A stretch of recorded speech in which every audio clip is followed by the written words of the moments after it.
മറ്റൊരു വെള്ളിയാഴ്ച കൂടി കർത്താവ് നമ്മെ കർത്താവിന്റെ അങ്കണത്തിലേക്ക് കൂട്ടിക്കൊണ്ടുവന്നിരിക്കുകയാണ്. എല്ലാവർക്കും വേണ്ടി നമുക്ക് പ്രാർത്ഥിക്കാം. ഈശോയുടെ വലിയ അനുഗ്രഹം നിമിഷങ്ങളിൽ ഉണ്ടാകണം. പ്രത്യേകമായിട്ട് നമ്മുടെ വ്യക്തിപരമായ പ്രാർത്ഥനകളെല്ലാം കർത്താവിലേക്ക് സമർപ്പിക്കാം.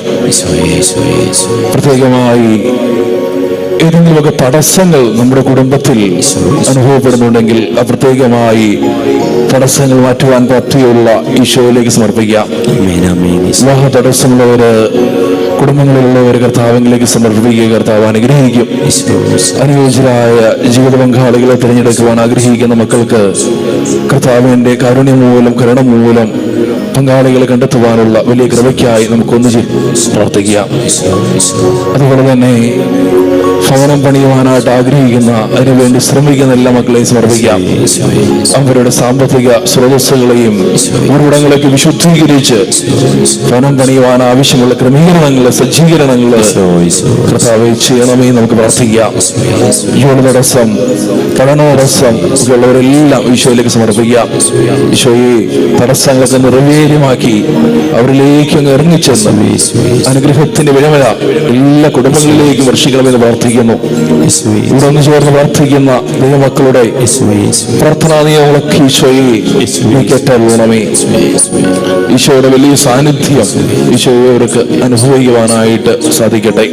സ്നേഹമുള്ളവരെ, നിങ്ങളുടെ ഏറ്റവും വ്യക്തിപരമായിട്ടുള്ള ഏറ്റവും ആവശ്യമുള്ള ഒരു പ്രാർത്ഥനാ നിയോഗം ഇപ്പോൾ കർത്താവിലേക്ക് സമർപ്പിക്കുക.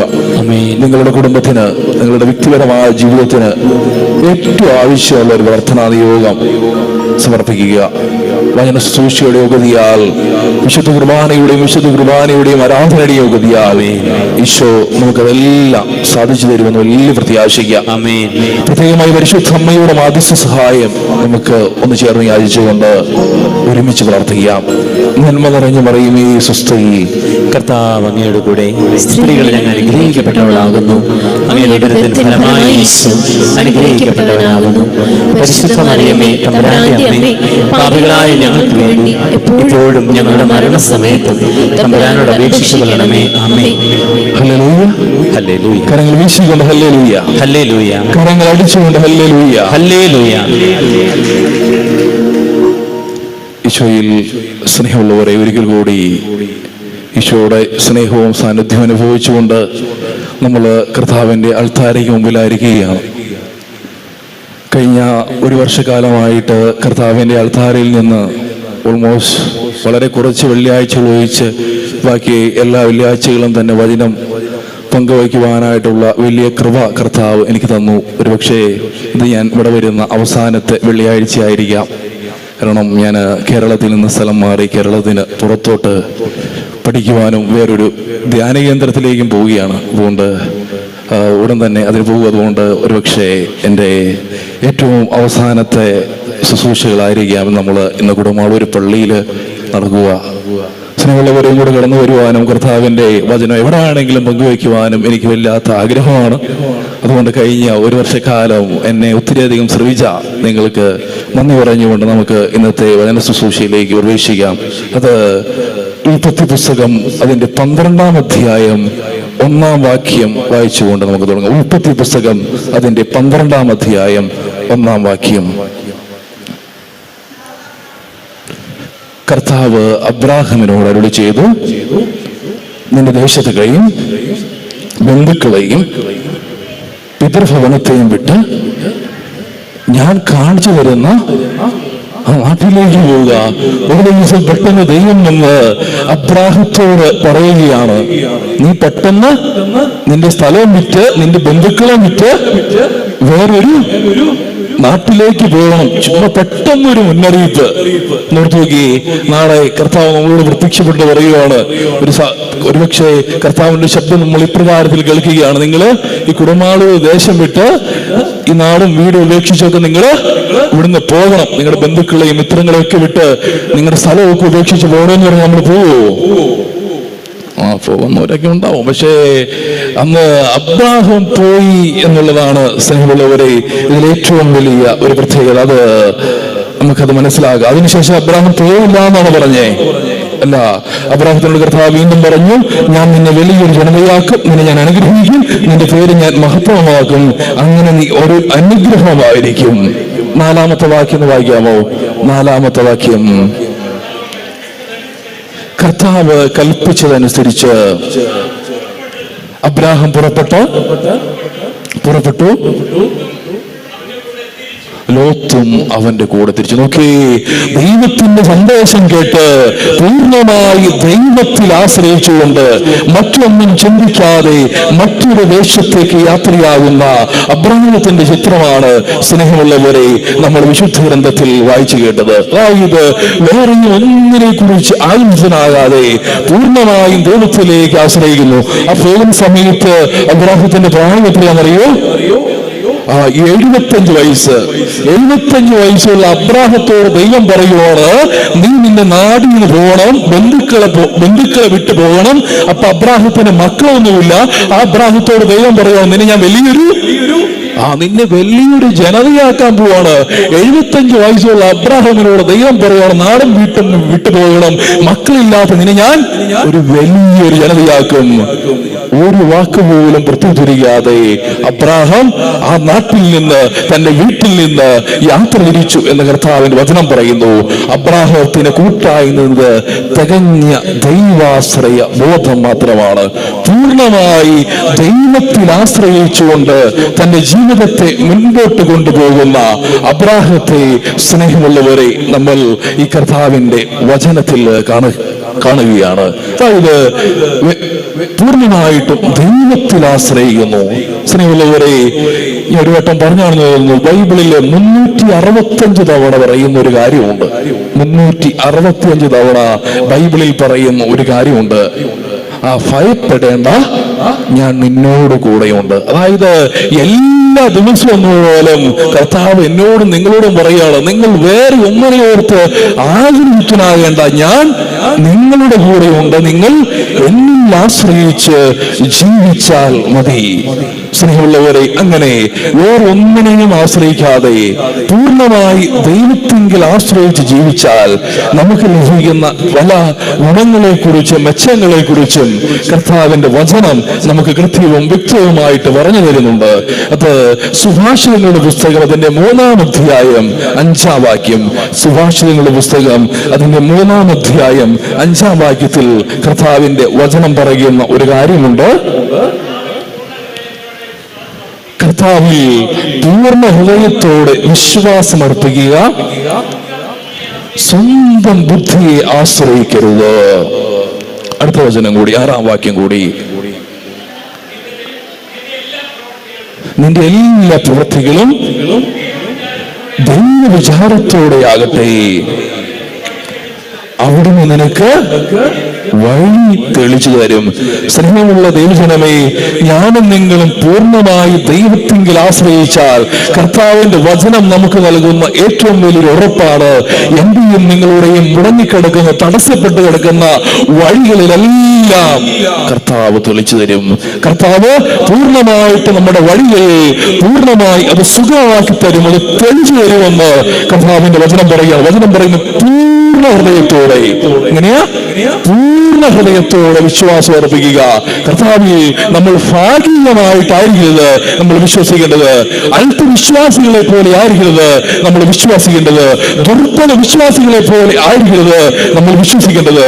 കർത്താവിന് നമ്മൾ പൂർണ്ണമായ ഹൃദയത്തോടെ വിശ്വസിക്കണം. നാം നമ്മുടെ ബുദ്ധിയെ ആശ്രയിക്കരുത്. നമ്മുടെ ബുദ്ധിയെ പൂർണ്ണമായിട്ട് ആശ്രയിക്കരുത്. നമ്മുടെ ബുദ്ധിക്കും യുക്തിക്കും ചിന്തിക്കും മാത്രമായി നമ്മൾ നമ്മളെ തന്നെ ആശ്രയിക്കരുത്. നോക്കിക്കേ, അബ്രാഹാം കർത്താവിന്റെ സന്ദേശം കേട്ടപ്പോൾ പറയുകയാണ്, 75 വയസ്സുള്ള എനിക്ക് ഇനി എങ്ങനെ ഒത്തിരി ജനതകൾക്ക് ജന്മം നൽകുവാൻ സാധിക്കുന്നത്? വേറൊരു ദേശത്തേക്ക് പോയി ഞാൻ എങ്ങനെ ജീവിക്കും? അവിടുത്തെ ജോലി എനിക്ക് അറിയത്തില്ല, ആ ദേശം എനിക്ക് പരിചയമില്ല.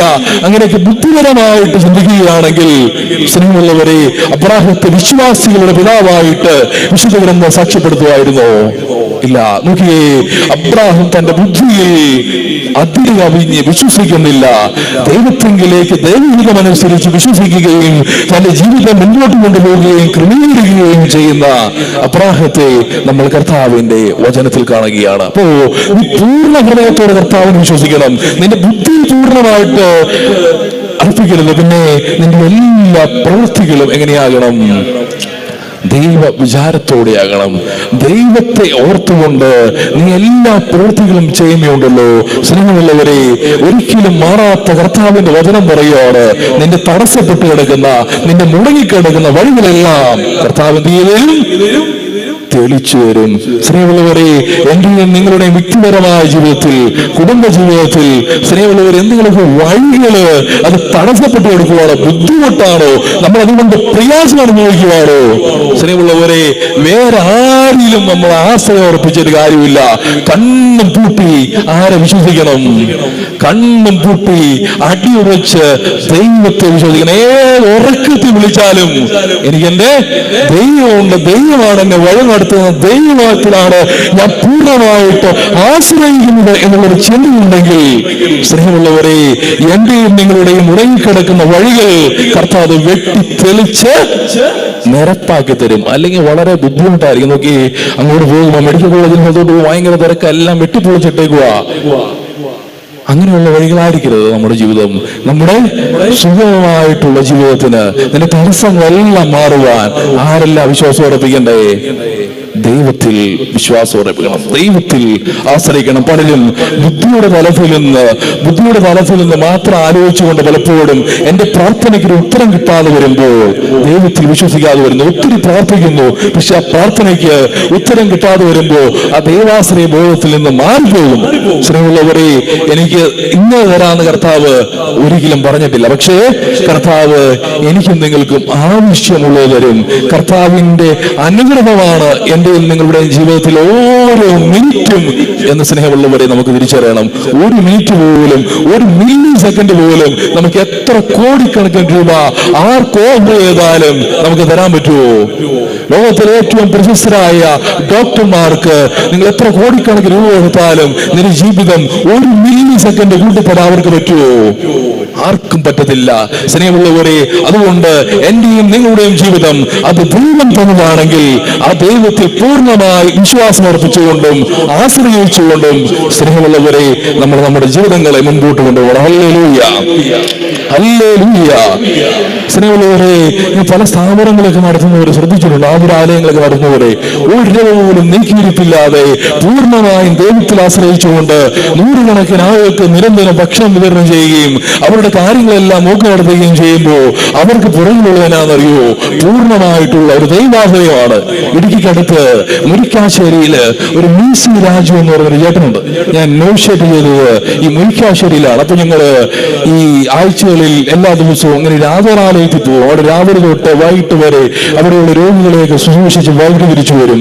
സ്നേഹമുള്ളവരെ, ഇദ്ദേഹം തന്റെ ആദ്യത്തെ കർമ്മബോധം ആരംഭിക്കും. ഒരിക്കൽ അദ്ദേഹത്തിന് ഒരു സ്റ്റേഷനറി കടയാണ്. അദ്ദേഹത്തിന്റെ കടയുടെ മുമ്പിൽ ഒരു വ്യക്തി കുളിക്കാതെ ഭക്ഷണം കഴിക്കാതെ യാചകനായിട്ട് കാണുകയാണ്. അതിനുശേഷം അദ്ദേഹം വിചാരിച്ചു, ഞാൻ വീട്ടിലോട്ട് കൊണ്ടുപോകാം.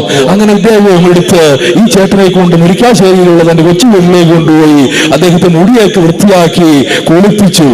സ്നേഹമുള്ളവരെ, ഭക്ഷണം കൊടുത്ത് അത്യാവശ്യം വേണ്ട ആരോഗ്യ ക്രമീകരണങ്ങളൊക്കെ ചെയ്തതിനു ശേഷം അദ്ദേഹത്തെ തന്റെ വീട്ടിൽ അദ്ദേഹം സ്വീകരിച്ചു. പിന്നീട് കുറച്ചധികം പേരെ അദ്ദേഹം സ്വീകരിച്ച് ഇന്ന് അദ്ദേഹത്തിന്റെ ഭവനത്തിൽ 200-ലധികം ആളുകളുണ്ട്. സ്നേഹമുള്ളവരെ, അദ്ദേഹത്തിനോട് സാക്ഷ്യപ്പെടുത്തികാരം ഇന്ന് അദ്ദേഹത്തിന്റെ പുതിയ കെട്ടിടത്തിന് കോടിക്കണക്കിന് രൂപയുടെ മുതൽ മുടക്കുണ്ട്.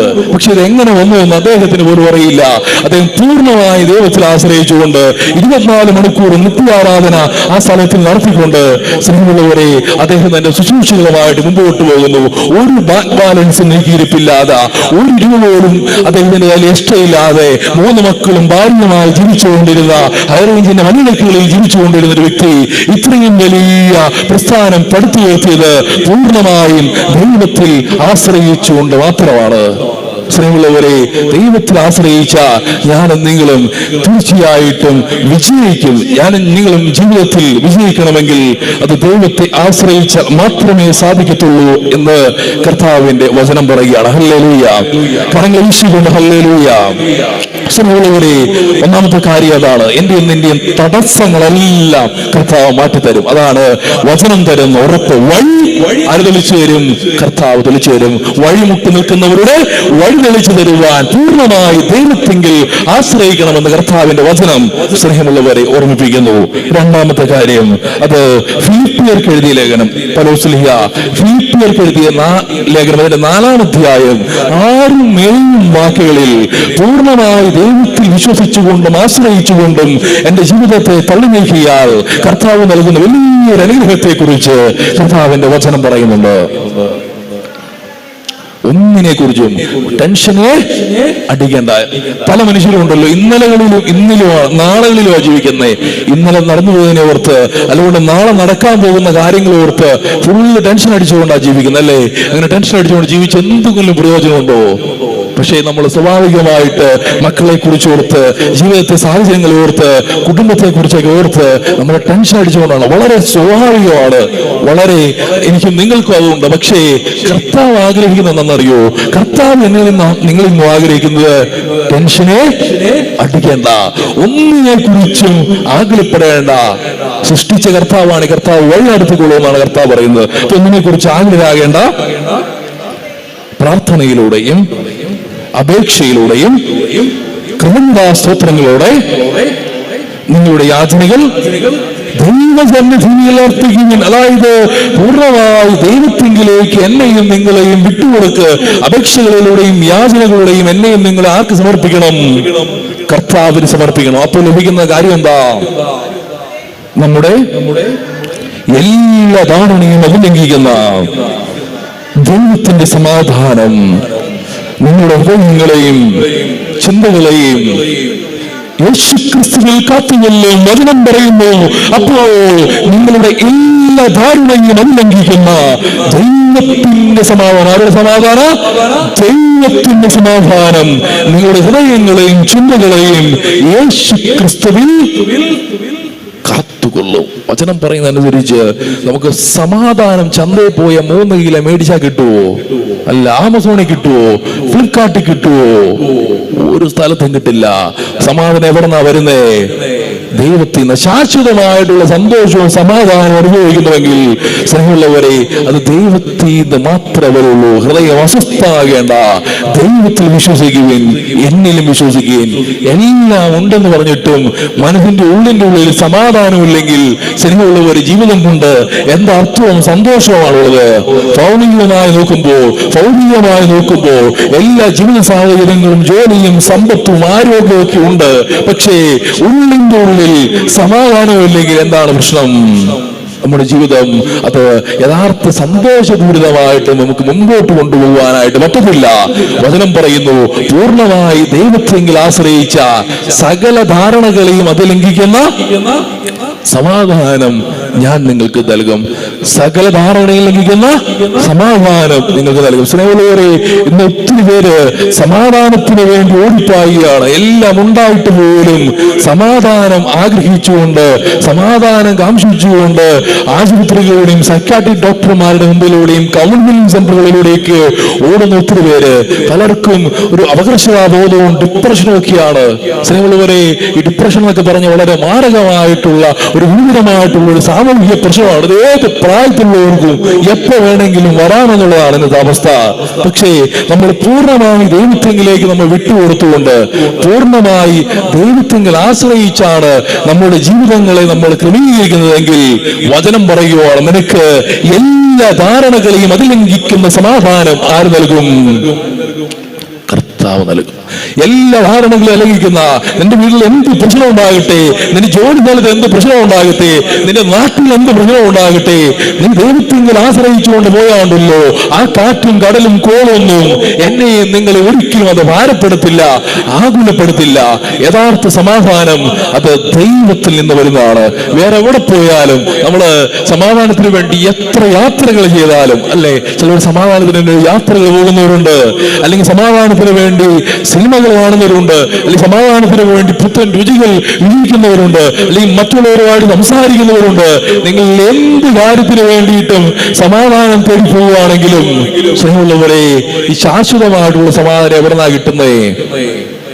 അത് പ്രാർത്ഥനകളിലൂടെ യാതനകളിലൂടെ മാത്രമേ കിട്ടത്തുള്ളൂ. ദൈവത്തിൽ പൂർണ്ണമായിട്ട് ആശ്രയിച്ച, ദൈവത്തിൽ ആശ്രയിച്ച് ജീവിക്കുന്നവർക്ക് എന്ത് വന്നാലും ഒരു പ്രശ്നവുമില്ല. ഇപ്പോ മോളിന് താഴേക്ക് ഇടിഞ്ഞു വീണ് പോകാനും ഒരു പ്രശ്നമല്ല, കൂളായിട്ട് ഇവിടെ ഇരിക്കുവോ? ഞാൻ ഇരിക്കുമെന്ന് ചാടുമ്പോ പറയാൻ പറ്റും അല്ലേ? എല്ലാം പരീക്ഷണങ്ങൾ വിളിച്ച് പറയുന്നത് ഞാനായിരിക്കും ആദ്യം ഇറങ്ങി ഓടണേ. ഉണ്ടല്ലോ ഇത് നമ്മള് മോളിന്ന് താഴത്തോട്ട് വന്ന് പതിക്കുന്ന സമയത്തും എനിക്ക് അൽത്താരയിൽ ഓടി കയറാൻ പറ്റുവാണെങ്കിലോ അല്ലേ? പണ്ട് ആരോടും പറയരുത്, വളരെ രഹസ്യമാണ്. പണ്ട് വടവാത്തൂര് സെമിനാരില്ലാന്ന് തോന്നുന്നു, ഒരിടയ്ക്ക് ഇങ്ങനെ ഈ ഭൂമി കുലുക്കം നടന്നല്ലോ. ഏതാ വർഷമാ? 2000 ഭൂമി കുലുക്കം നടന്നു. ഇത്രയുള്ളവരെ ഇപ്പോ അച്ഛന്മാരും പ്രദേശം ബലിയർപ്പിച്ചുകൊണ്ടിരിക്കുകയാണ്. ഈ ഭൂമി കുലുക്കം ആണെന്ന് മനസ്സിലായവർ ഇവരെല്ലാവരും ഓടി, എല്ലാവരും ഓടി. 2 പേര് മാത്രം ഓടിയില്ല. അന്ന് ബലിയർപ്പിച്ചുകൊണ്ടിരുന്ന അച്ഛൻ ആൾക്കാരെ കെട്ടിപ്പിടിച്ച് കിടന്നു. പിന്നെ അവിടെ അന്ന് പഠിച്ചുകൊണ്ടിരുന്ന ഒരു ബ്രദർ കൃത്യമായിട്ട് അവിടെ നിങ്ങളിരിക്കുന്നത് പോലെ അവിടെ തന്നെ ഇരുന്നു. ബ്രദർ ഉറങ്ങുകയായിരുന്നു. അതുകൊണ്ട് പുള്ളി ഇതൊന്നും അറിഞ്ഞില്ല. ഉറക്കം കിട്ടാത്തവരാരെങ്കിലും ഉണ്ട് ഈ സെമിനാരിലൊക്കെ ചേർന്ന് പോയി നല്ല ഉറക്കം അഭ്യസിക്കാൻ പറ്റുന്ന പരിപാടി സ്ഥലമാണ്. അപ്പോൾ എല്ലാവർക്കും നല്ല ഉറക്കമൊക്കെ കിട്ടും. അപ്പോൾ അറിഞ്ഞില്ല സ്നേഹമുള്ളവർ. പക്ഷെ അച്ഛൻ്റെ ഇതൊന്നും ഓർത്ത് നോക്കി, എത്ര ഭൂമി കുലുക്കം നടന്ന് സംഭവിച്ച കാര്യമാണ്. പുറത്തു പോയി അച്ഛനെ കണ്ടുപിടിക്കാൻ നോക്കണ്ട, പുറത്തുനിന്ന് അച്ഛനായി. അപ്പോ പുറത്തു പോയി കണ്ടുപിടിക്കാനും നോക്കണ്ട.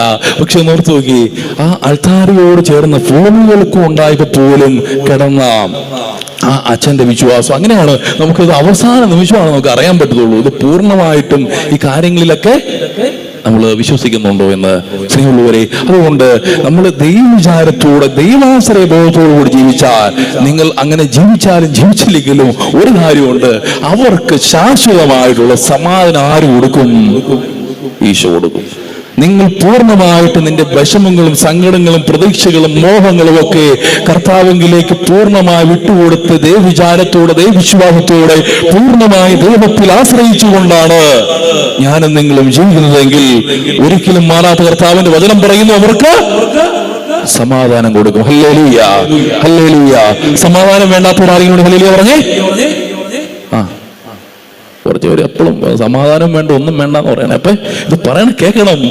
ഓക്കെ, അപ്പോ സമാധാനം വേണ്ടാത്ത കുറച്ച് പേര് ഇവിടെ ഉണ്ട്. അത് അബദ്ധം പറ്റിയാന്ന് എനിക്ക് അറിയാം. പക്ഷേ സ്നേഹമുള്ളവരെ, ഈ ശാശ്വതമായിട്ടുള്ള സമാധാനം വേണമെങ്കിൽ അത് ഈശോയോട് ചേർന്നിരിക്കണം, പൂർണ്ണമായി ദൈവത്തിങ്കിൽ ആശ്രയിച്ചിരിക്കണം. പിന്നെയുണ്ടല്ലോ, മനുഷ്യരായ നമ്മള് അശക്തരും ബലഹീനരുമാണ്. എല്ലാ കാര്യങ്ങളും പൂർണ്ണരായിട്ടുള്ള ആരെങ്കിലും ഉണ്ടോ ഇവിടെ? ഉണ്ടെങ്കിൽ കാര്യങ്ങൾക്ക് ഹല്ലേലൂയ പറഞ്ഞേ. ആരുമില്ല. ഓക്കെ, അപ്പോ പൂർണ്ണമായിട്ട് ആരുമില്ല. നമ്മൾ ആരും ഒരു കാര്യത്തിലും എല്ലാ കാര്യങ്ങളും നമ്മൾ സർവവിജ്ഞാന കോശങ്ങളൊന്നും അല്ലല്ലോ. ചിലവർ അങ്ങനെ അഭിനയിക്കുമെങ്കിലും അങ്ങനെ നടക്കുന്നതെങ്കിലും നമ്മൾ ആരും അങ്ങനെയല്ല. അപ്പോ നമുക്ക് എല്ലാവർക്കും മാനുഷികമായിട്ടുള്ള ബലഹീനതകളും പോരായ്മകളും സങ്കടങ്ങളും പ്രയാസങ്ങളും ഒക്കെ ഉണ്ട്. അതെല്ലാം മനുഷ്യർക്കും ഉണ്ട്, എല്ലാ മേഖലയിലുള്ള മനുഷ്യർക്കും ഉണ്ട്. അപ്പോ ലോകത്തിലെ സകല സമസ്ത കോണുകളിലുള്ള മനുഷ്യർക്ക് അവരുടേതായിട്ടുള്ള ബലഹീനത പോരായ്മകളുണ്ട്. അങ്ങനെ ബലഹീനതകളുള്ളവരെ സഹായിക്കുമെന്നും കർത്താവിന്റെ വചനം പറയുന്നു. വിശുദ്ധ പൗലോസ്ലീഹ കൊറിന്ത്യസിലെ സഭയ്ക്ക് എഴുതിയ ലേഖനം, അതിന്റെ 2-ാം ലേഖനം 12-ാം അധ്യായം 9-ാം വാക്യം. വിശുദ്ധ പൗലോസ്ലീഹ കൊറിന്ത്യസിലെ സഭയ്ക്ക് എഴുതിയ ലേഖനം, അതിന്റെ 12-ാം അധ്യായം 9-ാം വാക്യം.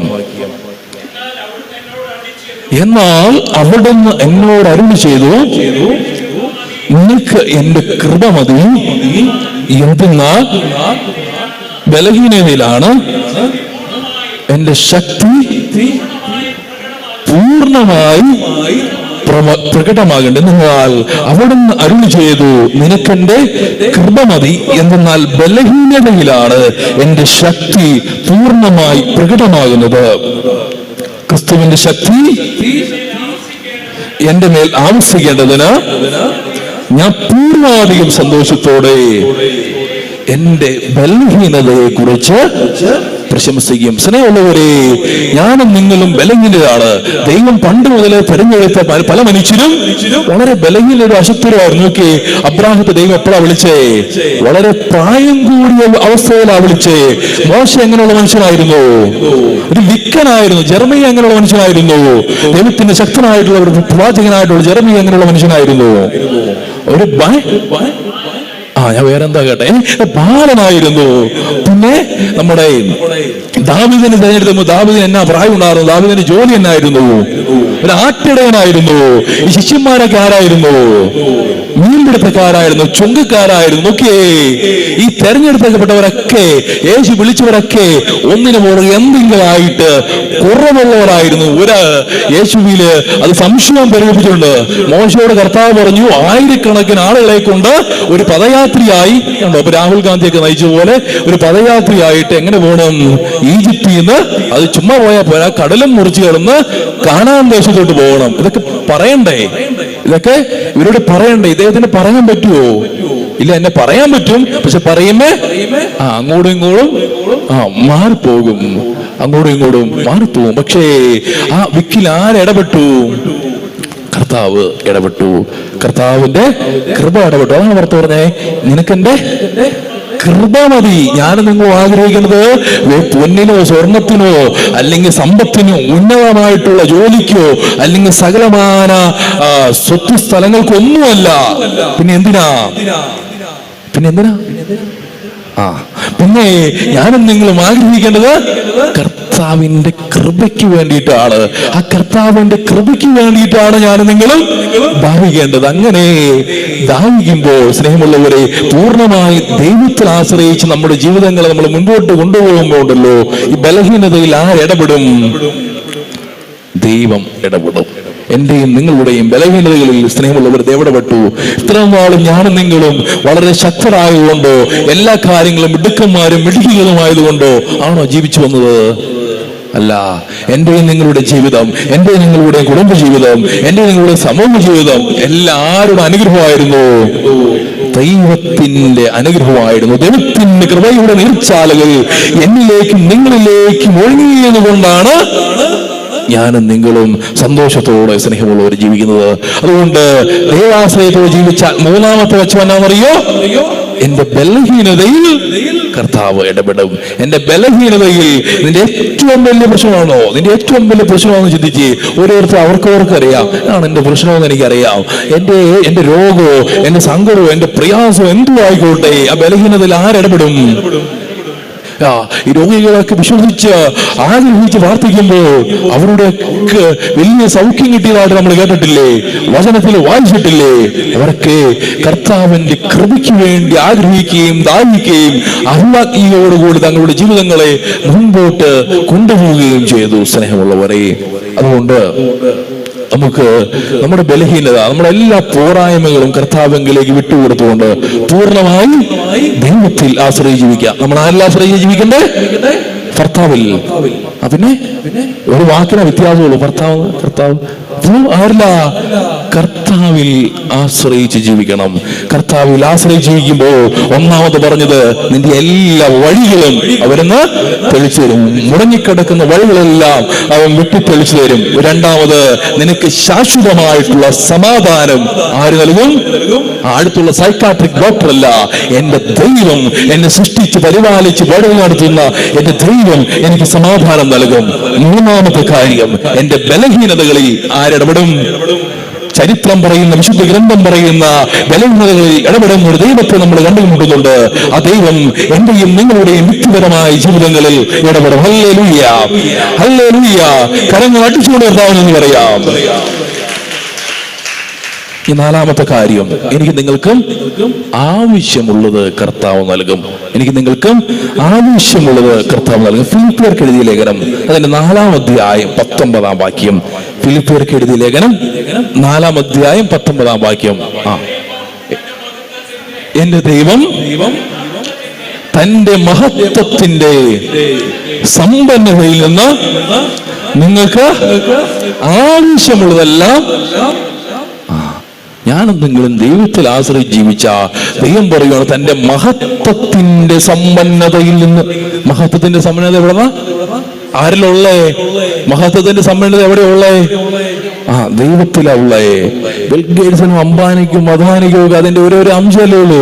അത് ഭൗമികമായിട്ട് സാമ്പത്തികമായിട്ടുള്ള ഒരു അനുഗ്രഹമാണ്. പക്ഷേ ഭൗമികത്തിലുപരി മഹത്വത്തിന്റെ സമ്പത്ത് ആർക്കാ ഉള്ളേ? ആരുടെ കയ്യിലുള്ളേ? ദൈവത്തിന്റെ കയ്യിലുള്ളേ. അപ്പൊ ദൈവം നമുക്ക് എന്ത് തരുമെന്ന് പറഞ്ഞേ? ആവശ്യമുള്ളതെല്ലാം തരും. എങ്ങനെയുള്ളത് തന്നെ? ആ വാക്ക് കൃത്യമായിട്ട് വായിക്കണം. ആവശ്യമുള്ളതെല്ലാം. അപ്പൊ ഞാൻ മനസ്സിൽ വിചാരിച്ചിട്ടുണ്ട്, എനിക്ക് അതില്ലല്ലോ, അവർക്ക് അതുണ്ടല്ലോ, ഇതുണ്ടല്ലോ, അവർ പുതിയ വണ്ടി മേടിച്ചല്ലോ, എൻ്റെ മകൻ ഇവിടെ ആയാലും ജോലി കിട്ടുള്ളൂ, അവരുടെ മകൻ അവിടെ ജോലി ഉണ്ടല്ലോ, അല്ലെങ്കിൽ എനിക്ക് അവരുടെ അത്ര രോഗമില്ലല്ലോ, അല്ലേ? അങ്ങനെയല്ലേ നമ്മള് വളരെ ഓട്ടോമാറ്റിക്കായിട്ട് ചിന്തിക്കാൻ സാധ്യതയുണ്ട്. ഇനി ഒന്നുകൂടെ വായിച്ചേ.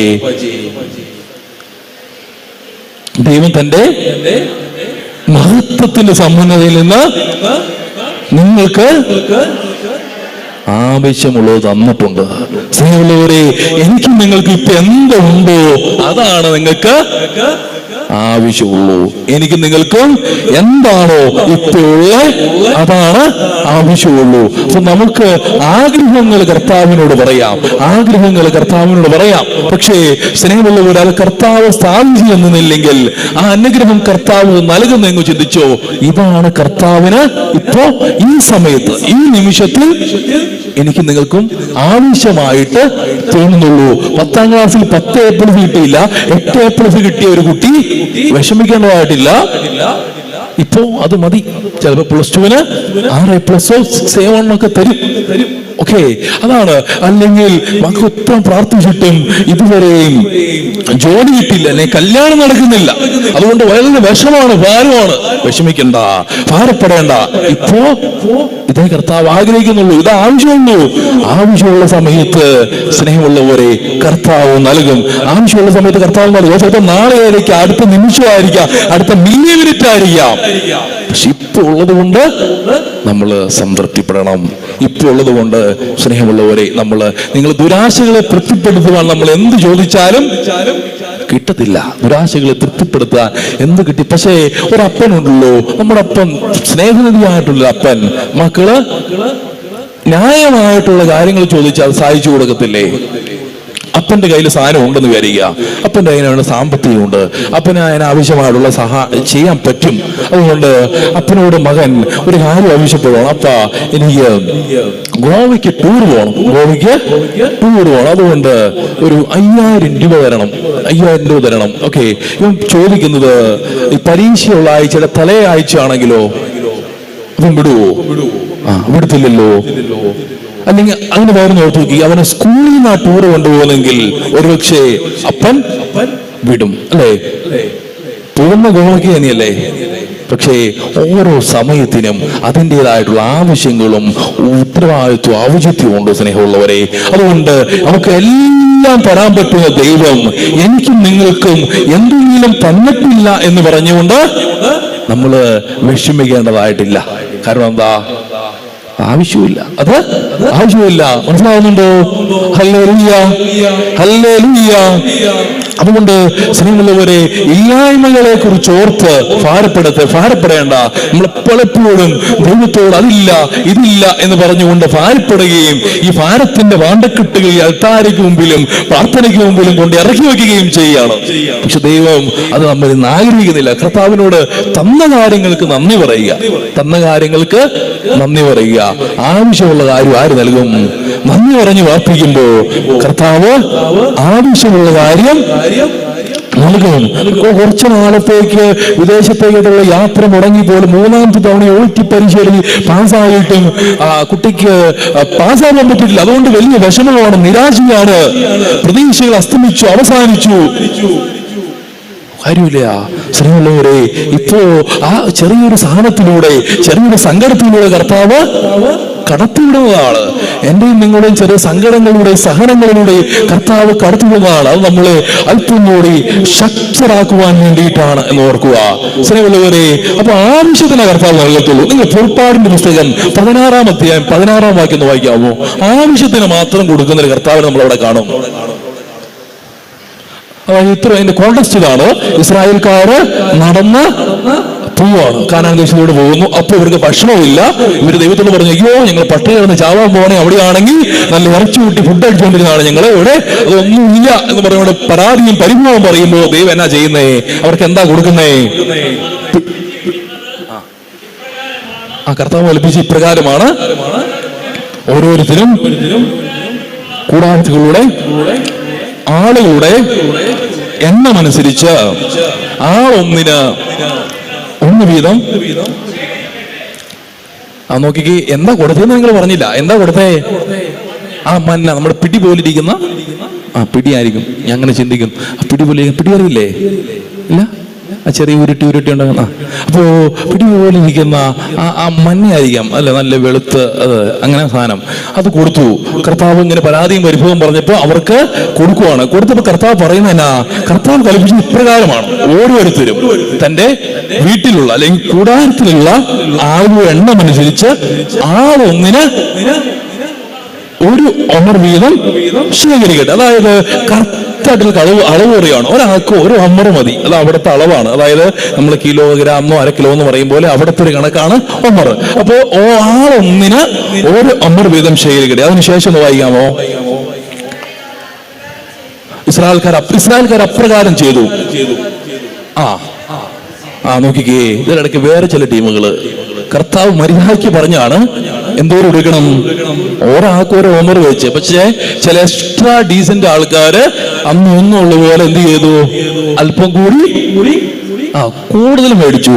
വരെ കുറച്ച് ഔദാര്യ മനസ്സിലുള്ളവര് കുറവും മേടിച്ചു. നോക്കിയേ, 2 കൂട്ടരും അപകടമാണ്. ഒന്ന് അങ്ങേയറ്റമുള്ളവരും ഒന്ന് ഇങ്ങേയറ്റമുള്ളവരും. അപ്പോ കർത്താവിന്റെ കൽപ്പനയ്ക്ക് അനുസരിച്ച് കൽപ്പന എതിരായിട്ട് പോയി. അവർക്ക് എന്നാ പറ്റിയേ?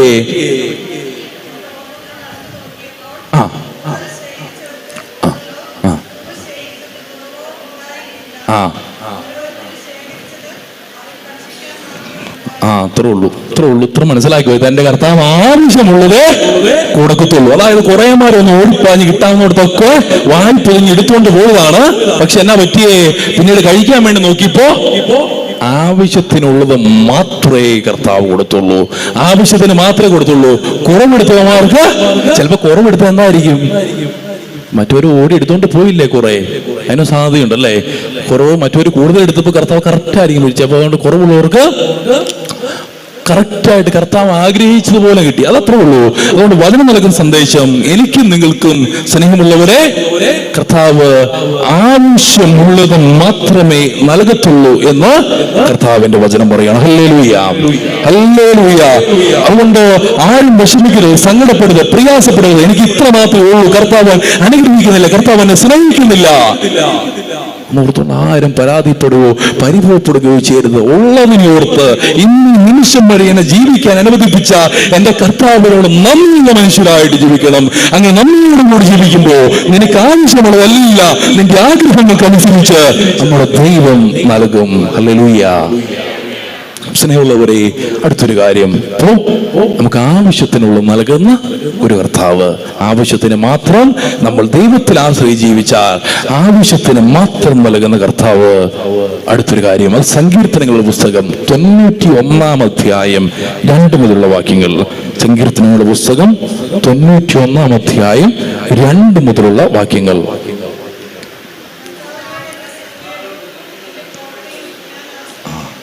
കാണാപ്പട അറിയല്ലേ? കർത്താവിനോട് എന്റെ സങ്കേതവും എന്റെ കോട്ടയും ഞാൻ ആശ്രയിക്കുന്ന ദൈവം എന്ന് പറയും. അതായത് കർത്താവിനെ പൂർണ്ണമായിട്ട് ഞാൻ ആശ്രയിക്കുന്നത് സങ്കീർത്തകനായ ദാവീദ് രാജാവ് വാഴ്ത്തിപ്പാടുന്നു.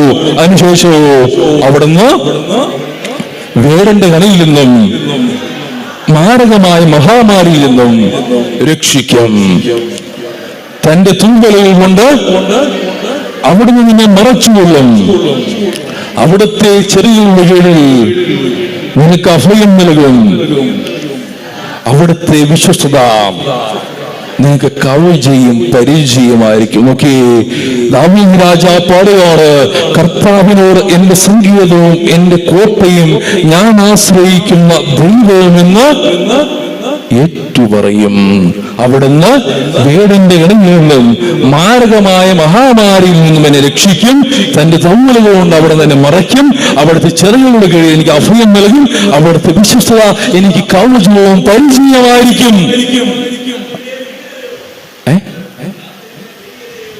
അതാ അടുത്ത അപ്പച്ചൻ. അതുകൊണ്ട് അവസാനിപ്പിക്കുന്നില്ല, ആ ഫ്ലോയില് കൂടുതൽ പോവാണ്, അത്രേ ഉള്ളൂ. ഒന്നിനെ കുറിച്ച് ഓർത്ത് ഭയപ്പെടണ്ട, പുള്ളി ദൈവത്തിൽ ആശ്രയിച്ച് ജീവിക്കുക എന്നുള്ളതാണ്. അപ്പച്ചൻ എല്ലാവരും കൈയടിച്ച് പ്രോത്സാഹിപ്പിച്ചേ പ്രായത്തില്. അപ്പോ സ്നേഹമുള്ളവരെ, ദൈവത്തിൽ ആശ്രയിച്ച് ജീവിച്ച എല്ലാ കാര്യങ്ങളിൽ നിന്നും കർത്താവ് നിന്നെ പൊതിഞ്ഞു സൂക്ഷിക്കും, സംരക്ഷിക്കുമെന്ന് കർത്താവിന്റെ വചനം പറയുന്നു. ഇതാരാ പറയുന്നേ? ദാവീദാണ് പറയുന്നേ. അപ്പൊ കാര്യങ്ങൾ മനസ്സിലാക്കണമെങ്കിൽ കുറച്ചും കൂടി ബാക്കിലോട്ട് പോകണം. ഈ ദാവീദിനെ ഇങ്ങനെ പറയുവാൻ ദാവീദിനെ പ്രേരിപ്പിച്ച പല ഘടകങ്ങളുണ്ട്. സ്നേഹമുള്ളവരെ, സാമുവേൽ പുസ്തകം അതിന്റെ 1-ാം പുസ്തകം അതിന്റെ 17-ാം അധ്യായത്തിൽ നമ്മൾ ദാവീദിനെ കാണുന്നുണ്ട്. അപ്പോൾ ദാവീദിന് ഓപ്പോസിറ്റ് ആയിട്ടൊരു വ്യക്തിയുണ്ട്. അതാരാ? ഗോലിയാത്ത്, ഫിലിസ്തീനായിട്ടുള്ള ഗോലിയാത്ത്. ആ ഗോലിയാത്തിനെ കുറിച്ച് കർത്താവിന്റെ വചനം പറയുന്ന കാര്യം എന്താ? സാമുവേൽ 1-ാം പുസ്തകം അതിന്റെ 17-ാം അധ്യായം മുതലുള്ള വാക്യം. ഫിലിസ്തീൻ യുദ്ധത്തിന് വരികയാണ്. ഫിലിസ്തീൻ ഒരുമിച്ച് കൂട്ടി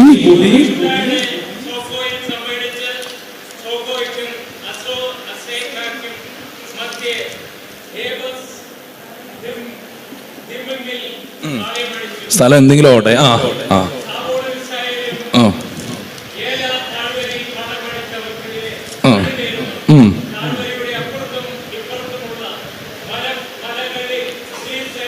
നോക്കിക്കേ, ഇസ്രായേൽക്കാരെ ഫിലിസ്തീനും മലയ്ക്ക് മുകളിൽ അപ്പുറത്തും ഇപ്പുറത്തുമായിട്ട് യുദ്ധത്തിന് അണിനിരക്കുന്നു. അപ്പോൾ ഇതാ നമ്മുടെ കഥാനായകനല്ല, വില്യം വരുന്നത്. അത് പേരെന്നാ? ഫിലിസ്തീയ പാളയത്തിൽ നിന്ന് ഗത്തുകാരനായ ഗോലിയാത്ത് എന്നൊരു മല്ലൻ മുൻപോട്ട് വന്നു. അവൻ 6 മുഴവും 1 ചാണും ഉയരമുള്ളായി. നല്ല അമിതാഭച്ചന്റെ പൊക്കമുള്ള ഗോലിയാത്ത്. അവന്റെ തലയിൽ ഒരു വലിയൊരു പിച്ചള തൊപ്പി, നല്ല ഭാരമുള്ള തൊപ്പിയാണ് പിച്ചളത്തിന്റെ. ഇത്ര 6 അടി ഉയരമുള്ള, നല്ല ഉയരമുള്ള ഈ ഫിലിസ്തീനായിട്ട് ഈ ഗോലിയാത്തിന്റെ തലമുള്ള നല്ലൊരു പിച്ചള കൊണ്ടുള്ള ഒരു തൊപ്പി. അതിനുശേഷമോ അതിന്റെ കവചമായിട്ട് മൊത്തത്തിൽ രക്ഷിക്കാൻ 5000 ശക്കൽ കിലോ തൂക്കമുള്ള ഒരു കവചം. ഒന്ന് ഓർത്തു നോക്കി, അങ്ങനെ ഒരു മനുഷ്യനെ ഇത്ര പൊക്കവും തൊപ്പി, അതിന്റെ മുകളിൽ വലിയൊരു കവചമൊക്കെ ആയിട്ട് നിൽക്കുന്ന ഒരു സർവവിജ്ഞാന ബാഹിയായിട്ടുള്ള ഒരു മനുഷ്യൻ. അത് കേട്ടോ. അതുകൊണ്ട് അതിനുശേഷം ഉണ്ടല്ലോ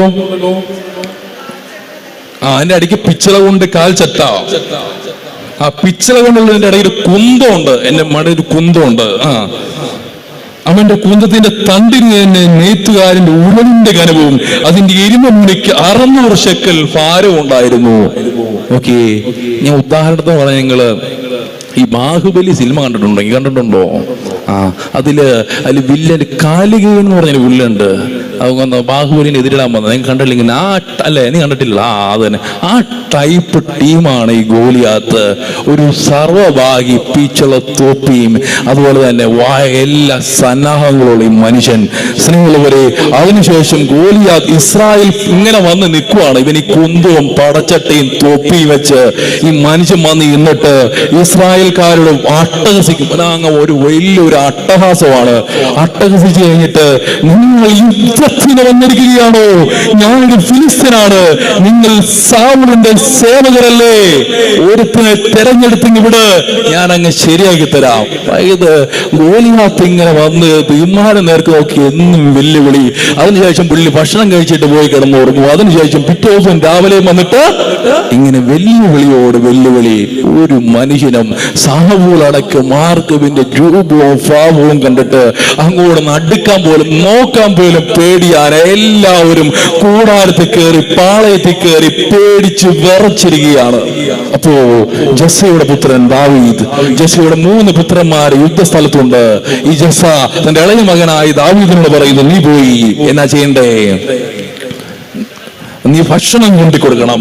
ഇങ്ങനെ ഭക്ഷണം കൊണ്ടിക്കൊടുത്ത് സഹോദരന്മാരോട് കഥകൾ പറഞ്ഞിരിക്കുമ്പോ സ്നേഹമുള്ളവരെ, അപ്പോ വീണ്ടും ഈ ഗത്തുകാരനായിട്ടുള്ള ഈ ഗോലിയാത്ത് വീണ്ടും വന്ന് ഭക്ഷണം ഓർക്കൊക്കെ കഴിഞ്ഞ് നേരെ എന്ന് വെല്ലുവിളിക്കണം. ഓടാ, ആരാ എന്നോട് പിടിക്കാൻ? ഇസ്രായേലിൽ നിന്ന് ആണായി പറന്ന് ഒരുത്തനുണ്ടെങ്കിൽ വരാൻ പറഞ്ഞ് വെല്ലുവിളിക്കുന്ന ഗോലിയാത്തിന്റെ ശബ്ദം കേൾക്കുന്ന ദാവീദ് എന്ന് പ്രായമുള്ള ഈ സങ്കീർത്തനങ്ങൾ രചിച്ച കൊച്ചു ബാലൻ.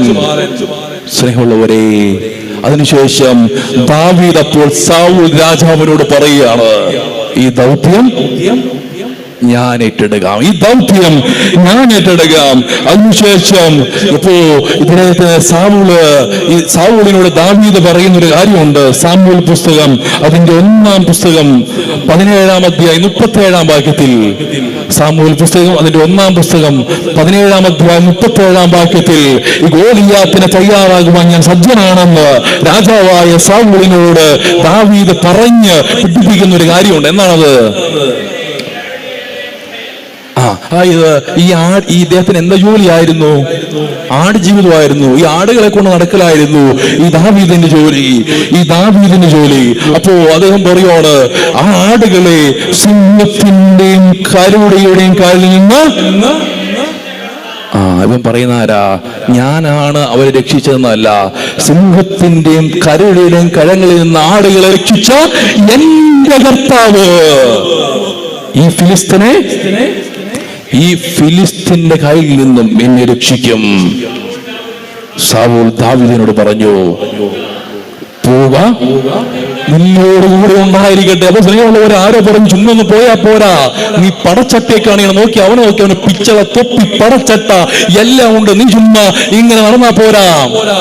അപ്പോ 39-ാം വാക്യം ഇങ്ങനെ പടച്ചട്ടയ്ക്ക് ഇടാൻ നോക്കുന്ന ദാവീദിനെ നമ്മളവിടെ കാണുന്നുണ്ട്. പാർച്ചോട്ടയും വാളം ധരിച്ച്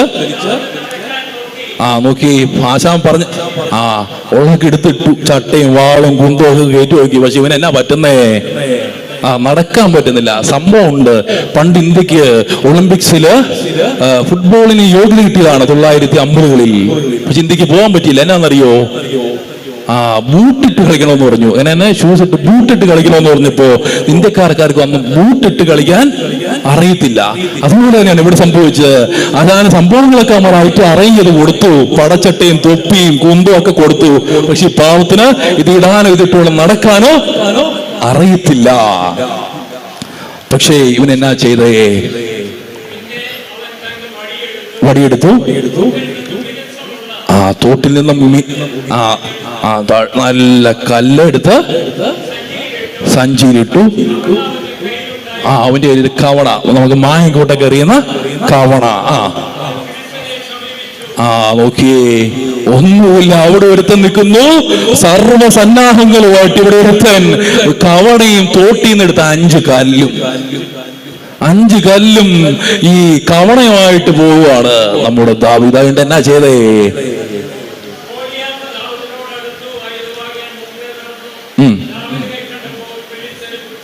ഒരു പുച്ഛം, ഒരു അൾട്ടിമേറ്റ് പുച്ഛം. ഇവനാണോ ചിന്ന പയ്യൻ?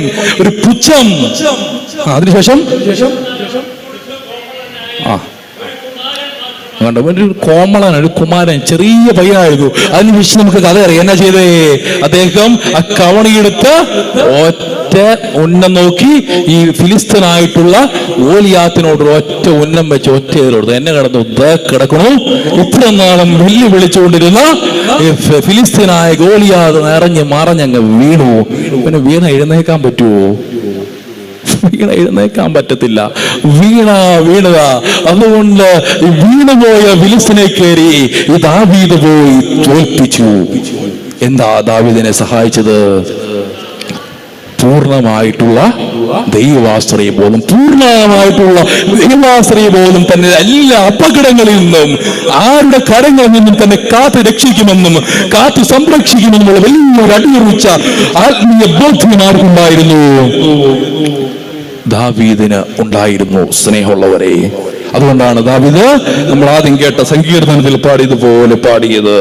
എന്താണ്? കർത്താവിനോട് എന്റെ സങ്കേതവും എന്റെ കോട്ടയും ഞാൻ ആശ്രയിക്കുന്ന ദൈവവും ഏറ്റുപറയും. അവിടുന്ന് വേടന്റെ കണിയിൽ നിന്നും മാരകമായ മഹാമാരിയിൽ നിന്നും രക്ഷിക്കും. തന്റെ തുമ്പൽ കൊണ്ട് അവിടുന്ന് എന്നെ മറച്ചുകൊള്ളും. എല്ലാ അപകടങ്ങളിൽ നിന്നും എന്നെ കാത്തു സംരക്ഷിക്കും. ഇത് എഴുതുവാൻ ദാവീദിനെ പ്രേരിപ്പിച്ചത് ഒരുപക്ഷെ തന്റെ ജീവിതത്തിലൂടെ നടന്നുപോയ സംഭവ വികാസങ്ങളായിരിക്കാം. സ്നേഹമുള്ളവരെ, അതുകൊണ്ട് ഞാൻ നിങ്ങളും ദൈവത്തെങ്കിൽ പൂർണ്ണമായിട്ട് ആശ്രയിച്ച് നമ്മുടെ ജീവിതങ്ങളെ കരുപിടിപ്പിച്ചാലുണ്ടല്ലോ, സ്നേഹമുള്ളവരെ, സകല അപകടങ്ങളിൽ നിന്നും സകല കെണികളിൽ നിന്നും വഞ്ചിതരാകാതെ ആര് കാത്തു സൂക്ഷിക്കും? ദൈവം കാത്തു സൂക്ഷിക്കും. കരങ്ങൾ അടിച്ച് കർത്താവ് എന്ന് പറയാ, കടങ്ങൾ അടിച്ച് സ്നേഹമുള്ളവരെ കർത്താവ് എന്ന് പറയാ. എന്നെ എല്ലാ അപകടങ്ങളും കാത്തു സൂക്ഷിക്കുന്ന, എന്നെ ഉള്ളം കയ്യിൽ പൊതിഞ്ഞു സൂക്ഷിക്കുന്ന ഒരു ദൈവം എനിക്കുണ്ട്. Hallelujah, hallelujah. സ്നേഹമുള്ളവരെ, അതുപോലെ തന്നെ വചനം പറയുന്ന വേറൊരു കാര്യമുണ്ട്. സമാധാനവും ആശ്വാസവും നൽകുന്ന ദൈവം, ആശ്വാസം നൽകുന്ന ദൈവം. വചനം പറയുന്നു മത്തായി സുവിശേഷം 11-ാം അധ്യായം 28-ാം വാക്യം. മത്തായി സുവിശേഷം 11-ാം അധ്യായം 28-ഉം 29-ഉം വാക്യങ്ങൾ വായിച്ചാലോ?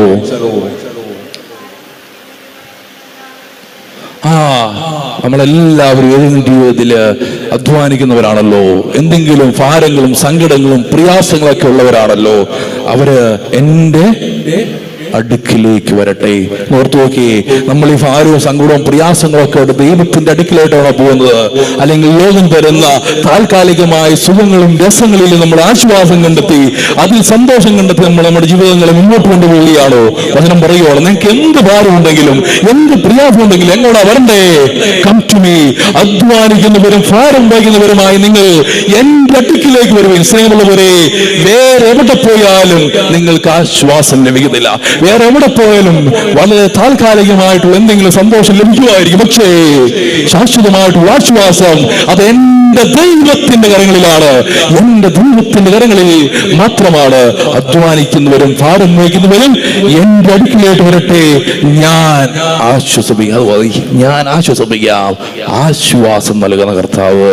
സ്നേഹമുള്ളവരെ, പലരും ആശ്വസിപ്പിക്കാൻ നോക്കി നമ്മെ വഞ്ചിക്കാം, നമ്മെ വലിയ തെറ്റുകളിലേക്ക് കൊണ്ടുപോവാ, വലിയ കപടകരമായ പ്രവൃത്തികളിലേക്ക് കൊണ്ടുപോവാ.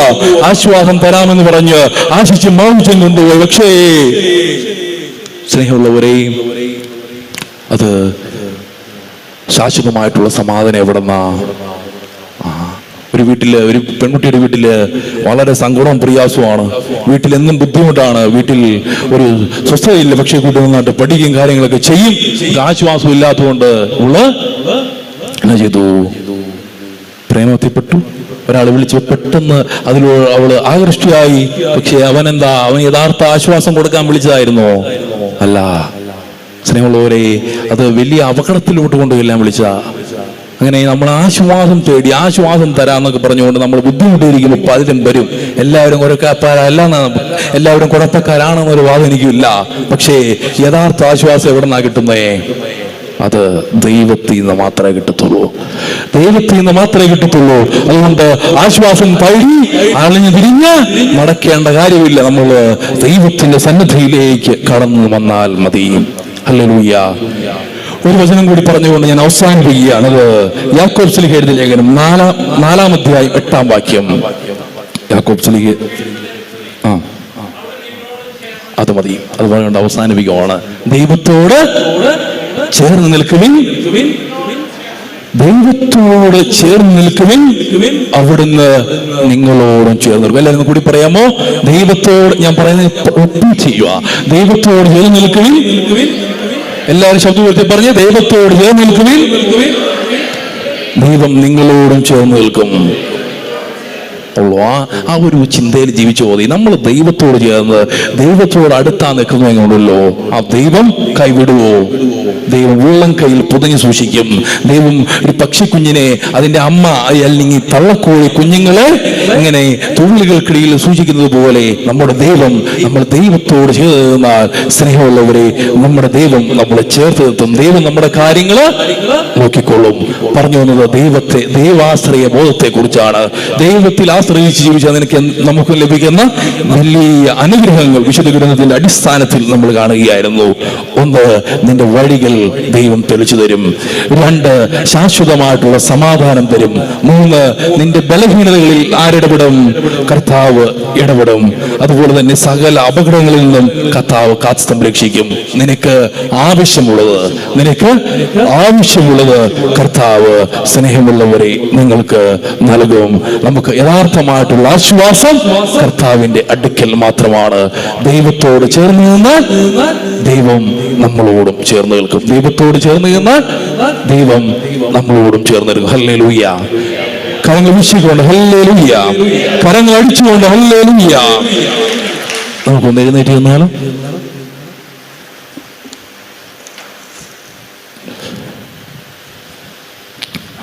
ഒരു നിമിഷം കരങ്ങൾ കൂപ്പി കണ്ണുകളടച്ച് കർത്താവിന്റെ സന്നിധിയിലായിരിക്കാം.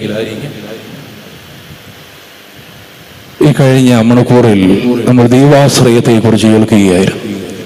ദൈവത്തിൽ പൂർണ്ണമായി ആശ്രയിച്ച് ജീവിച്ചാൽ നമുക്ക് ലഭിക്കുന്ന അനുഗ്രഹങ്ങളും മെച്ചങ്ങളും നമ്മൾ വിശുദ്ധ ഗ്രന്ഥത്തിന്റെ അടിസ്ഥാനത്തിൽ കണ്ടു. സ്നേഹമുള്ളവരെ, ദൈവത്തിന്റെ സന്നിധിയിലായിരിക്കുമ്പോൾ നമുക്കൊരു തീരുമാനമെടുക്കാം. ഇനിയുള്ള എൻ്റെ ജീവിതം അത് ഭാഗികമായല്ല, ദുർബലമായല്ല, പൂർണ്ണമായി ദൈവത്തിൽ അർപ്പിച്ചുകൊണ്ട്, പൂർണ്ണമായി ദൈവത്തിൽ വിശ്വസിച്ചുകൊണ്ടായിരിക്കും. ദൈവത്തിൽ മാത്രം ആശ്രയിച്ച്, പൂർണ്ണമായി ആശ്രയിച്ച് വലിയൊരു ജീവിതം നയിക്കുവാൻ ദൈവം നമ്മെല്ലാവരെയും അനുഗ്രഹിക്കട്ടെ. നിത്യം പിതാവും പുത്രനും പരിശുദ്ധാത്മാവുമായ സർവേശ്വര എന്നേക്കും ഈശോമിശിഹായിക്ക് സ്തുതിയായിരിക്കട്ടെ. ഈശോമിശിഹായിക്ക് സ്തുതിയായിരിക്കട്ടെ. സ്നേഹത്തോടെ ജോസഫ് പാലത്തിങ്കലച്ഛന് നന്ദി അർപ്പിക്കുകയാണ്. ഈ നാളുകളൊക്കെയും നമുക്ക് വേണ്ടിയിട്ട് സ്നേഹത്തോടെ അദ്ദേഹം ശുശ്രൂഷ ചെയ്തു. അദ്ദേഹം പുതിയൊരു സ്ഥലത്തേക്ക് സ്ഥലം മാറി പോവുകയാണ്.